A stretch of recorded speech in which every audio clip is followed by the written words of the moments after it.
Hello guys, अस्सलाम वालेकुम and welcome back to the channel. मेरा नाम है ज़ैनुल आबिदीन और आपको अपने यूट्यूब चैनल पर वेलकम करता हूँ। आज की इस वीडियो के अंदर हम देखेंगे 2024 मॉडल गीगी। ये बेसिकली बहुत ही अमेजिंग किस्म की गाड़ी है और पाकिस्तान की पहली ऑल इलेक्ट्रिक व्हीकल भी है जो कि कंज्यूमर लेवल वाली कैटेगरी के अंदर आती है। और आज की वीडियो में इस गाड़ी को हम डिटेल से देखेंगे, लेकिन उससे पहले अगर आप चैनल पर नए हैं तो मेरे चैनल को सब्सक्राइब कर लीजिए, क्योंकि यहाँ पर आपको इसी किस्म के इंटरेस्टिंग और अमेजिंग किस्म के रिव्यूज़ देखने को मिलते रहते हैं। अगर आपने सब्सक्राइब नहीं किया तो जल्दी से कर लीजिए और इस वीडियो को देखने के बाद इस गाड़ी के बारे में आपका क्या कहना है कमेंट सेक्शन में अपनी थॉट्स से ज़रूर आगाह करें। और आज के इस रिव्यू के अंदर हम इस गाड़ी को डिटेल से देखेंगे, इसका इंटीरियर, एक्सटीरियर, तमाम तर स्पेक्स और फीचर्स आपके साथ शेयर किए जाएंगे। और फिर अगर आप इस वीडियो को देखने के बाद इस गाड़ी को ख़रीदना चाहें तो तमाम तर डिटेल्स डिस्क्रिप्शन बॉक्स में मौजूद हैं, वहाँ पर आप विजिट कर सकते हैं। सो चलिए जल्दी से रिव्यू को हम स्टार्ट करते हैं।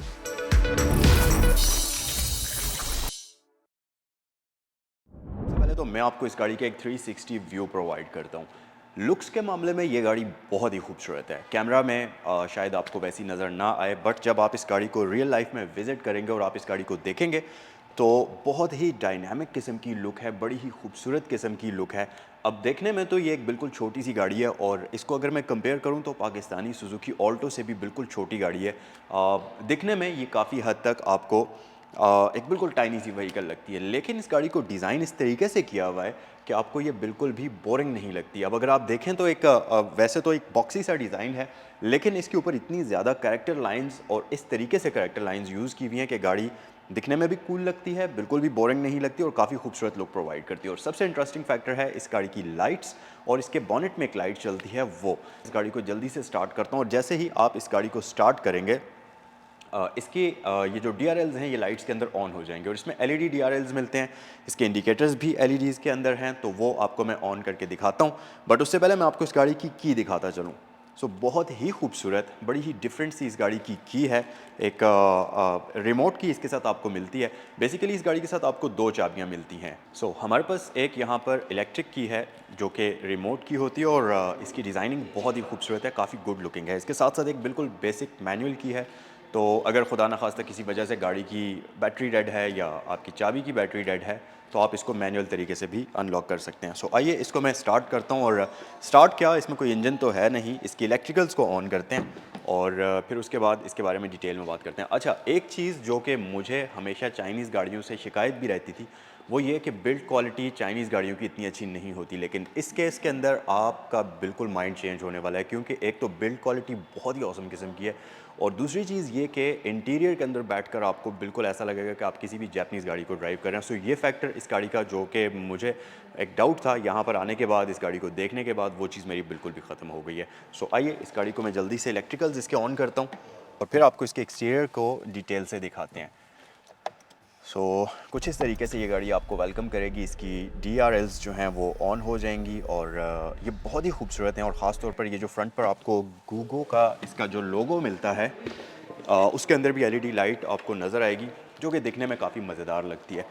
फ्रंट से लुक्स की अगर बात करते चलें सो गाड़ी की लाइट्स के अंदर आपको एक ब्लैक कलर की थीम नज़र आएगी जो कि काफ़ी मज़े की लगती है। और इसके साथ साथ अनफॉर्चुनेटली इस गाड़ी की लैंप्स जो हैं वो हैलोजन बल्ब में हैं, बट इसमें आपको बाय बीम प्रोजेक्टर लाइट मिलती है जिसके अंदर लो बीम और हाई बीम दोनों ही शामिल होती हैं, तो वहीं से आप इसको इंडिकेट कर सकते हैं।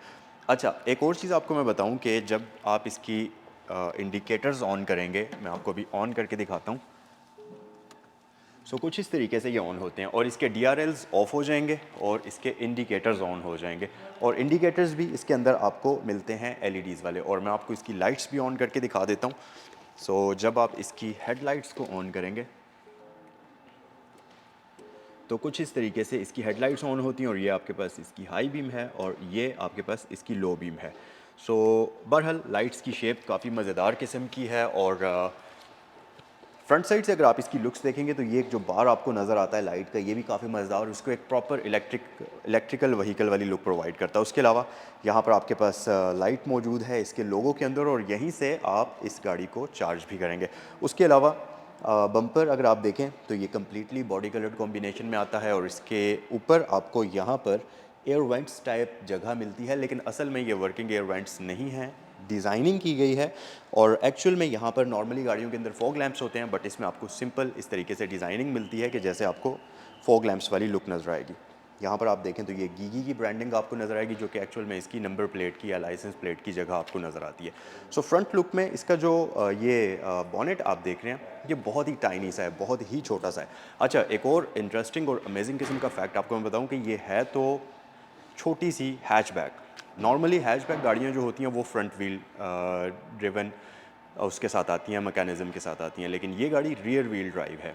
रियर व्हील ड्राइव का एक तो आप इससे मज़ा भी हासिल कर सकते हैं, दूसरी बात ये कि ये व्हीकल टॉर्क और पावर के मामले में बहुत अच्छी है। मतलब अगर मैं सुजुकी ऑल्टो की बात करूं तो 39 हॉर्स पावर्स वो गाड़ी प्रोड्यूस करती है 660 सीसी इंजन के साथ, जबकि ये इलेक्ट्रिक होने के साथ साथ 40 एचपी प्रोड्यूस करती है, 1 हॉर्स पावर उससे भी ज़्यादा। और दूसरी बात ये कि टॉर्क के मामले में ये गाड़ी जो ऑल्टो का वर्क्स वेरिएंट आता है, sports variant top of the line, उससे भी ज़्यादा है। ये 100 Nm टॉर्क प्रोड्यूस करती है। तो टॉर्क के मामले में ये गाड़ी बहुत ज़्यादा टॉर्क की किस्म की, और रियर व्हील ड्राइव होने की वजह से आपको उस टॉर्क का प्रॉपर यूज़ करने का मज़ा आएगा। उसके साथ साथ ये गाड़ी आपको जो रेंज की अगर बात कर ली जाए तो 220 किलोमीटर्स की रेंज ऑफ़र करती है 16 किलोवाट आवर्स की बैटरी के साथ। और इसके अंदर परमानेंट मैग्नेटिक मोटर इस्तेमाल की जाती है, और अगर बैटरीज़ की बात करते चलें तो ये लिथियम आयन बैटरीज़ के साथ आती है। सो 220 किलोमीटर्स की रेंज की अगर मैं चार्जिंग की बात करूं तो रफली 4 से 4.5 घंटे के अंदर अंदर ये गाड़ी आप इसको फुली चार्ज कर सकते हैं, जिसके बाद आप इसको 220 किलोमीटर्स की रेंज को यूज़ कर सकते हैं। और अगर इसकी ड्राइविंग की बात की जाए तो ये गाड़ी बेस्ट है और प्रैक्टिकल किस्म की गाड़ी है सिटी ड्राइविंग के लिए, क्योंकि हाईवेज़ के ऊपर तो ऑब्वियसली आपको 100-200 किलोमीटर्स वैसे ही पता ही नहीं चलता, लेकिन ये सिटी के अंदर के लिए बड़ी परफेक्ट किस्म की गाड़ी है। और वंस आप इसको फुल चार्ज कर लेंगे तो मेरे ख्याल से अगला पूरा हफ्ता आपको दोबारा इसको चार्ज करने की ज़रूरत नहीं पड़ती। और अगर आपने इसको नॉर्मल शहर के अंदर अंदर ड्राइव करना है और रेगुलरली अगर आपका 20 से 30 किलोमीटर्स का डेली आपने गाड़ी ड्राइव करनी होती है तो उसके लिए ये एक परफेक्ट किस्म की व्हीकल है। और इसके साथ साथ इस गाड़ी के इंटीरियर के अंदर और बहुत सारे ऐसे फीचर्स हैं जो कि आपको कोई भी दूसरी चाइनीज़ व्हीकल जो कि इससे काफ़ी ऊपर वाली प्राइस सेगमेंट के अंदर आती हैं वो भी ऑफ़र नहीं करती। साइड लुक्स की अगर बात कर ली जाए तो साइड से भी ये गाड़ी दिखने में काफ़ी खूबसूरत है और काफ़ी हाइटेड गाड़ी है। और इस गाड़ी के अंदर जब आप बैठेंगे तो आपको ऐसा बिल्कुल फ़ील होगा कि आपकी जो सर की जो हेड स्पेस है वो काफ़ी ज़्यादा है। तो तकरीबन हाइट इसकी दिखने में सुजुकी वैगन आर की तरह की है, और अगर आप फ्रंट साइड से इस गाड़ी को देखेंगे तो काफ़ी हद तक इसकी शेप सुजुकी वैगन आर की तरह की ही आपको लगेगी, लेकिन वैगन आर थोड़ी सी फ्रंट साइड से ज़्यादा लॉन्ग है, बट ये फ्रंट से शुरू होते ही ख़त्म हो जाती है, काफ़ी छोटी सी है। इसके साथ साथ साइड पर आपके पास एक बिल्कुल विजिबल किस्म की शोल्डर लाइन है जो कि डोर लैच के अंदर से होती हुई यहाँ पर आकर ख़त्म हो जाती है, और यहाँ से एक लाइन शुरू होती है जो कि वेस्ट लाइन पर आती है, और नीचे आपको इस तरह की डिज़ाइनिंग मिलेगी। ये कोई प्लास्टिक पैनल नहीं है, यहाँ पर सिंपल स्ट्रेट ये लाइन आई हुई है, कट्स आए हुए हैं जो कि डोर के अंदर बॉडी के अंदर ही डिज़ाइन किए हुए हैं। उसके अलावा नीचे आपके पास बिल्कुल स्ट्रेट है, कोई क्लाइडिंग इस तरह की कोई चीज़ आपको नज़र नहीं आएगी। और साथ ही साथ आपको इसके ये जो फेंडर फ्लेयर हैं, व्हील आर्चेज़ हैं, इनके ऊपर भी यहाँ पर लाइन मिलेगी, और इसी तरह से बैक साइड पर भी आपको एक लाइन मिलेगी। सो साइड से भी इस गाड़ी की लुक्स काफ़ी डायनामिक किस्म की हैं। इसके साथ साथ यहाँ पर आपके पास एक क्वार्टर पैनल है जो कि रियर पैसेंजर्स के लिए है। अब है तो ये 4 सीटर, लेकिन ये 2 डोर व्हीकल है। तो इसका अगर मैं दरवाज़ा खोलूँ तो आप देखेंगे कि इसका दरवाज़ा नॉर्मल जो 660 सीसी गाड़ियों से अगर मैं कंपेयर करूं तो काफ़ी बड़ा दरवाज़ा। उसकी वजह ये होती है कि 2 डोर गाड़ियों के अंदर अगर पिछले पैसेंजर्स बैठे हैं तो उनके लिए भी एंट्रेंस की स्पेस बनानी पड़ती है, जिसकी वजह से अगला दरवाज़ा थोड़ा सा ज़्यादा लंबा बनाया जाता है। उसके अलावा आपके पास door latches body coloured combination के अंदर आ जाते हैं। अब एक और चीज़ इस गाड़ी के अंदर अच्छी भी है और बुरी भी है। बुरी ये है कि अगर आप इस गाड़ी के अंदर 4 बंदे बैठते हैं, जो इसकी सेकंड रो वाली सीट है उसको भी यूज़ करते हैं, तो फिर आपके पास इसकी बूट स्पेस बिल्कुल भी नहीं बचती। लेकिन अच्छी चीज़ ये है कि बूट स्पेस को बढ़ाने के लिए आपको रूफ रेल्स दी हुई हैं, तो आप इसके ऊपर कोई भी कैरियर लगा सकते हैं, लगेज बॉक्स लगा सकते हैं, यूटिलिटी बॉक्स इस तरह का अटैच कर सकते हैं जो मार्केट से आपको बहुत ही ईजीली मिल सकता है, और आप इसके ऊपर वो अटैच करते हुए इसकी स्पेस को ज़्यादा बढ़ा सकते हैं। लेकिन उस सूरत में बुरी चीज़ ये होगी कि गाड़ी के एरोडायनामिक्स थोड़े से ख़राब हो जाएंगे, तो आपकी फ्यूल एवरेज थोड़ी सी कम हो सकती है। लेकिन मज़े की चीज़ ये कि ये जो रूफ रेल्स लगाई हुई हैं ये बहुत ही खूबसूरत हैं, ब्लैक एंड वाइट कॉम्बिनेशन में, और परफेक्ट इस गाड़ी के साथ मैच करती हैं। ऐसा नहीं है कि रूफ रेल्स लगी हुई हों और उसकी वजह से गाड़ी की लुक्स ख़राब हों। साइड मिरर्स की बात कर ली जाए तो इसकी साइड पर आपको इंडिकेटर्स तो मिलते हैं जो कि एलईडीज़ के अंदर होते हैं, लेकिन अनफॉर्चुनेटली ये इलेक्ट्रिकली एडजस्टेबल नहीं है। आप इसको मैनुअल तरीके से फोल्ड या अनफोल्ड भी मैनुअल तरीके से करेंगे इस तरह से, उसके अलावा यहाँ पर आपको ईवी की ब्रांडिंग मिल जाएगी। नॉर्मली गाड़ियों में यहाँ पर टर्न इंडिकेटर होता है, लेकिन इसमें आपको सिंपल एक डिज़ाइनिंग मिलती है और उस एम्प्टी स्पेस को फुल करने के लिए यहाँ पर ये डिज़ाइनिंग की गई है। नीचे अगर आएँ तो एक और इंटरेस्टिंग चीज़ इस गाड़ी के अंदर है, आप अगर पाकिस्तानी टोयोटा करोला को भी देख लें जो कि काफ़ी एक्सपेंसिव गाड़ी है इस वक्त के लिहाज से, उसके अंदर आपको फ्रंट पर मैकफर्सन सस्पेंशन दी जाती है, जबकि इसके अंदर भी वही सेम सस्पेंशन है। लेकिन बैक साइड पर करोला के अंदर आपको सिंपल टॉरियन बीम सस्पेंशन मिलती है, जो कि अगर हम देखें तो रोड ग्रिप के लिहाज से इतनी अच्छी नहीं होती। लेकिन इस गाड़ी के अंदर आपको होंडा सिविक वाली सस्पेंशन मिलती है, जो कि होती है मल्टी लिंक सस्पेंशन। उसके साथ साथ ये गाड़ी रियर व्हील ड्राइव भी है, तो रोड पर चलाते हुए आपको इस गाड़ी का बहुत मज़ा आने वाला है।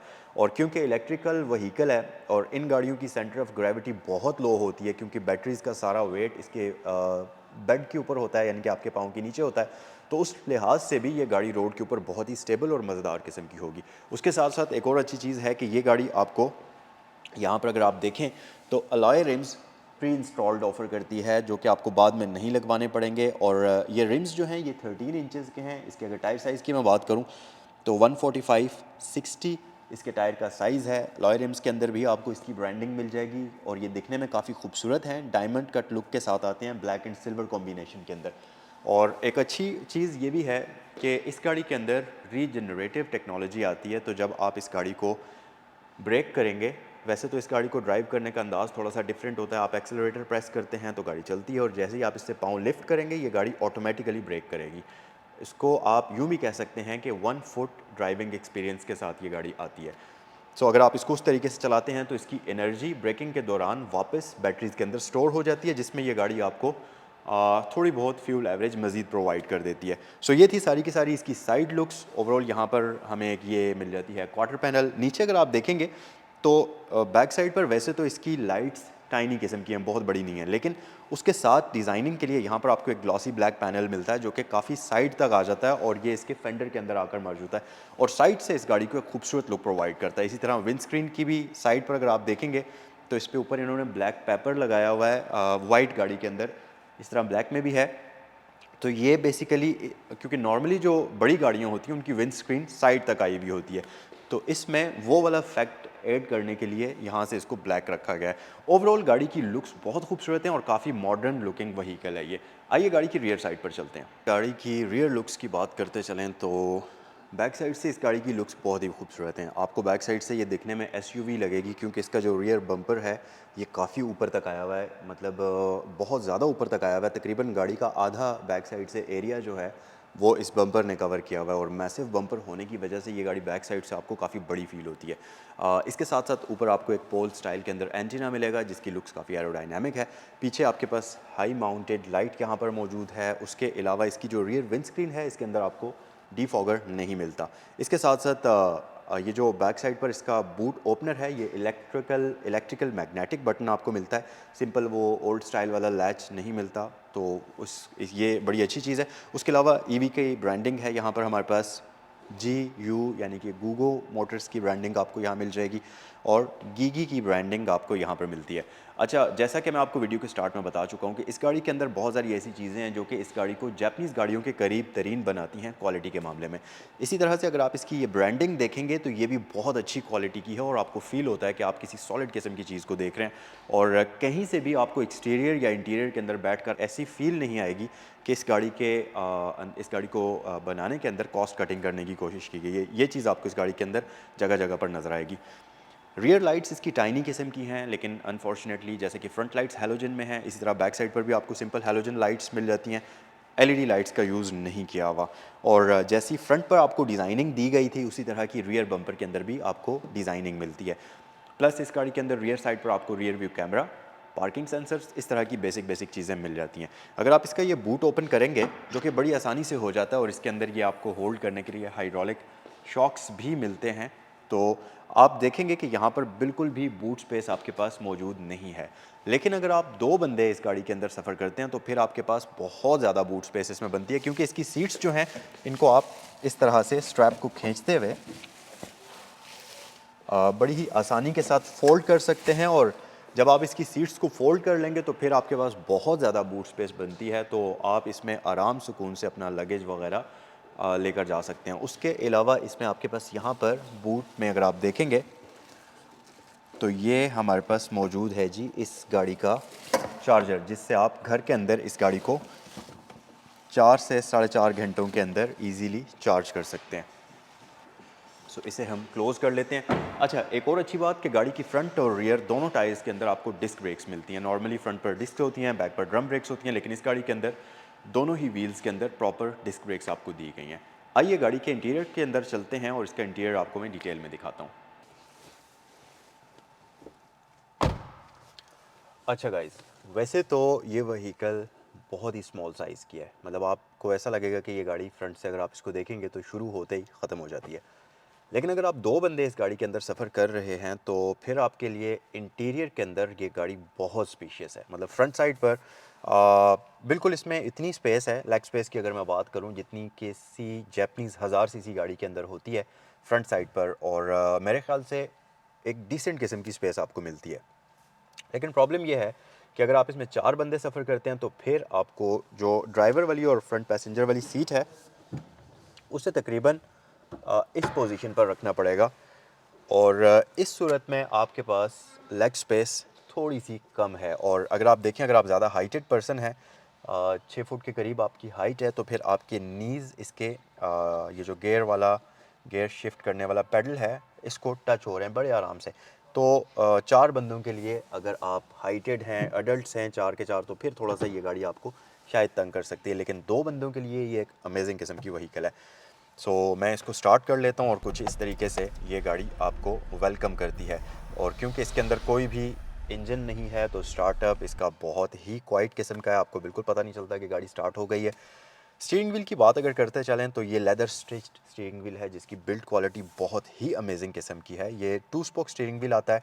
इसके अंदर आपको 3 कलर्स देखने को मिलेंगे, एक डार्क ब्लू है, लाइट ब्लू है और दरमियान में वाइट है, और चौथा कलर इसके ये जो बटन्स हैं उनके अंदर आपको सिल्वर देखने को मिलता है, जो कि काफ़ी मज़ेदार है और इस गाड़ी को एक बड़ी ही प्रीमियम लुक प्रोवाइड करता है।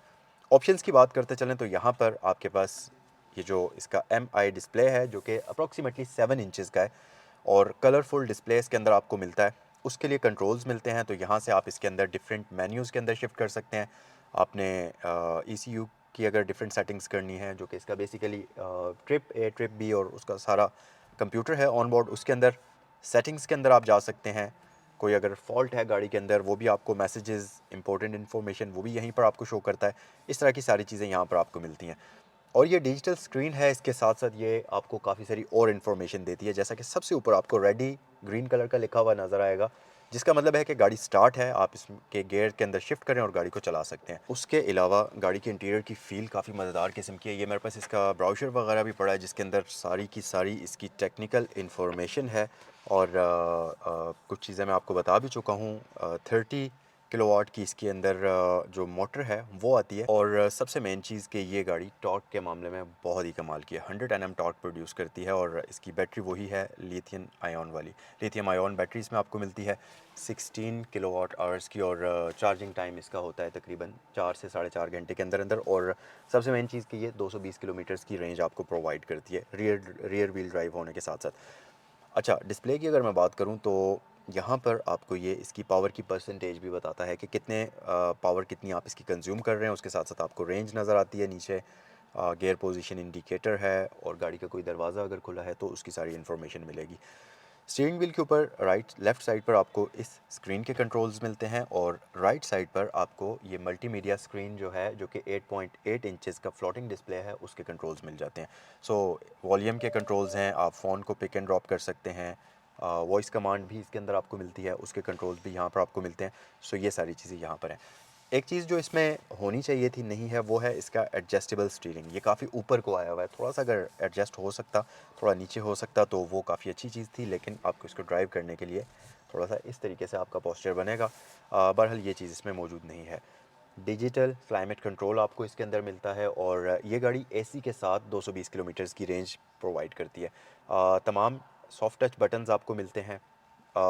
एक चीज़ जो इसमें है वो ये बुरी है, या आप इसको कह सकते हैं अच्छी नहीं है, वो ये है कि इसमें आपको वैल्यूज़ शो नहीं होती कि फ़ैन की स्पीड कितनी है, टेम्परेचर कितना है, वो चीज़ें शो नहीं होती। लेकिन ये सारी आपको चीज़ें डिजिटल फॉर्म में मिलती हैं, मतलब सॉफ्ट प्रेस करने वाले बटन्स हैं। इसके साथ साथ टायर प्रेशर मॉनिटरिंग सिस्टम इसमें आपको दिया जाता है। एयर वेंट्स की अगर बात कर ली जाए तो आपको 2 यहाँ मिड में मिलते हैं, एक उस तरफ है और एक इस तरफ है। और अगर मैं सेफ्टी की बात करूँ तो इसमें आपको एक एयर बैग्स फिल वक्त मिलता है जो कि स्टीयरिंग व्हील के ऊपर दिया जाता है। और जैसा कि इसके स्टीयरिंग व्हील के ऊपर डिफरेंट कलर्स यूज़ हुए हुए हैं, इसी तरह इसके डैशबोर्ड के अंदर भी आपको काफ़ी सारे कलर कॉम्बिनेशन मिलेंगे। आपको एक लाइट ब्लू या पर्पल सा कॉम्बिनेशन मिलेगा, आगे आपको डार्क कॉम्बिनेशन मिलेगा, इसी तरह वाइट है, दरमियान में गोल्डन है, इस तरफ आपको एक वुडन ट्रिम मिलती है। तो दिखने में ये गाड़ी काफ़ी खूबसूरत लगती है। अच्छा, एक और चीज़ कि अब क्योंकि इस गाड़ी के अंदर इंजन तो है नहीं, मैकेनिकल फॉल्ट उस तरह से इसमें आ नहीं सकता, तो आपको इसमें ग्लव्स लगाकर गाड़ी को ठीक करने की ज़रूरत भी नहीं पड़ सकती, इसलिए इस गाड़ी के अंदर कोई ग्लव बॉक्स भी आपको नहीं मिलता। लेकिन नीचे आपके पास एक नेट है, स्टोरेज कंपार्टमेंट है, तो वहाँ पर आप अपना कोई भी वॉलेट, फ़ोन, इस तरह की चीज़ें रख सकते हैं। यहाँ नीचे अगर आप देखेंगे तो आपको एक छोटा सा कंसोल मिलता है जिसके अंदर, क्योंकि ये 2 डोर व्हीकल है, तो दोनों विंडोज़ को ऊपर नीचे करने के आपको बटन्स मिल जाएंगे। पीछे आपके पास इलेक्ट्रिकली कंट्रोल्ड पार्किंग ब्रेक है और ऑटो होल्ड का बटन है। और आगे आपके पास एक यूएसबी पोर्ट है जिससे आप इस गाड़ी से किसी भी इलेक्ट्रिकल डिवाइस को चार्ज कर सकते हैं। और इस कंसोल की आउटलाइनिंग गोल्डन फिनिश के अंदर है जो कि लुक वाइज काफ़ी खूबसूरत लगती है। अगर मैं सीट्स की बात करूं तो नॉर्मली इस गाड़ी के अंदर ये फैब्रिक सीट्स आपको ऑफ़र होती हैं जो कि काफ़ी प्रीमियम मटेरियल की बनी हुई हैं और दिखने में भी काफ़ी अच्छी हैं और काफ़ी कंफर्टेबल हैं। और सबसे मेन चीज़ कि ये एक अच्छी लंबा स्पोर्ट आपको ऑफ़र करती हैं और थोड़ी सी हार्ड हैं, बकेट टाइप इनकी लुक है और फ़ील काफ़ी मज़ेदार किस्म की है। और ये एडजस्टेबल हैं, तो आप इनको आगे पीछे कर सकते हैं इस तरीके से जैसे नॉर्मल गाड़ियों की सीट्स होती हैं। और इसके साथ साथ इसकी ये जो बैक रेस्ट है, आप इसको भी एडजस्ट और इसके साथ साथ ये जो बैक रेस्ट है आप इसको भी एडजस्ट कर सकते हैं। साइड पर आपको एक लैच मिलता है या लीवर मिलता है, उसको आप पुल करते हुए इसकी बैक रेस्ट को भी एडजस्ट कर सकते हैं। सो अब मैं इसकी सीट को थोड़ा सा आगे करता हूँ और ये आप देखें तो मेरे नीज़ तकरीबन इसके डैशबोर्ड के साथ ही हैं, करीब ही हैं, और इससे आगे स्पेस नहीं है। तो आइए ज़रा बैक साइड पर हम चलते हैं और देखते हैं कि इस गाड़ी के अंदर अगर आप 4 बंदे बैठते हैं और फ्रंट वाली सीट नॉर्मल पोजीशन पर रख ली जाए तो बैक पर फिर हमारे पास कितनी स्पेस बचती है। आइए देख लेते हैं। बैक साइड पर अगर आप बैठेंगे इस गाड़ी के अंदर तो एक चीज़ आप नोटिस करेंगे, क्योंकि ये काफ़ी हाइटेड व्हीकल है। नॉर्मली 660 सीसी गाड़ियाँ जो आती हैं उनमें अगर मैं इसको कंपेयर करूँ तो वैगन आर वगैरह के या जो दूसरी हाइटेड व्हीकल्स आती हैं उनके बराबर इसकी हाइट है। तो हेड स्पेस तो आपके पास शानदार किस्म की है। इसके साथ साथ लेग स्पेस आप अभी देख सकते हैं, डिसेंट किस्म की लेग स्पेस है। और 6 फीट तक का बंदा बैक साइड पर अगर आप इसकी सीट को आगे कर लेते हैं तो कंफर्टेबल तरीके से बैठ सकता है। और जो पिछली सीट्स हैं इस गाड़ी की वो भी काफ़ी कंफर्टेबल हैं, उनकी कुशनिंग काफ़ी मज़ेदार किस्म की है, तो आप बिल्कुल भी इसकी सीट्स के ऊपर बैठकर तंग नहीं होंगे। एक चीज़ आप यहाँ पर नोटिस करेंगे कि विड्थ के मामले में ये गाड़ी थोड़ी सी स्मॉल है 660 सीसी गाड़ियों से भी। तो 3 बंदे तो बैक साइड पर बिल्कुल भी नहीं बैठ सकते, लेकिन 2 बंदों के लिए एम्पल अमाउंट है, यहाँ पर आप आराम सुकून से बैठ सकते हैं। और इसके साथ साथ क्योंकि ये सीट आगे फोल्ड हो जाती है तो आपके पास एंट्री काफ़ी इजी हो जाती है और आप आराम सुकून से इस गाड़ी के अंदर बैठ सकते हैं। प्लस यहाँ पर हमारे पास पॉकेट्स मौजूद हैं दोनों ही साइड्स पर, तो आप अपना कोई भी सामान रख सकते हैं। और इनकी सीट्स की लुक्स काफ़ी मज़ेदार हैं और क्योंकि बैक साइड पर आपको ये क्वार्टर पैनल्स मिलते हैं काफ़ी बड़े, तो गाड़ी के अंदर बैठकर आपको बिल्कुल भी क्लस्ट्रोफोबिक फील नहीं आती। और गाड़ी का इंटीरियर कलर कॉम्बिनेशन इतने मज़े का है कि आपको अंदर से ये गाड़ी बहुत ही स्पेशियस मालूम होती है। इसके साथ साथ आपके पास ऊपर ग्रैब हैंडल्स मौजूद हैं तीनों ही पैसेंजर्स के लिए, तो आप हाई स्पीड्स पर अच्छे तरीके से इसमें बैठ सकते हैं। यहाँ पर एक आपके पास कप होल्डर मौजूद है, तो ये सारी चीज़ें यहाँ रियर इंटीरियर के अंदर आपको मिल जाती हैं। सो ये था आज का रिव्यू। कमेंट सेक्शन में मुझे ज़रूर बताइएगा कि आपको ये टाइनी सी खूबसूरत सी इलेक्ट्रिकल व्हीकल कैसी लगी, और अगर वीडियो पसंद आई है तो वीडियो को लाइक ज़रूर करें, चैनल पर नए हैं तो सब्सक्राइब ज़रूर करें। मिलते हैं आपसे नेक्स्ट वीडियो के अंदर। अस्सलाम वालेकुम।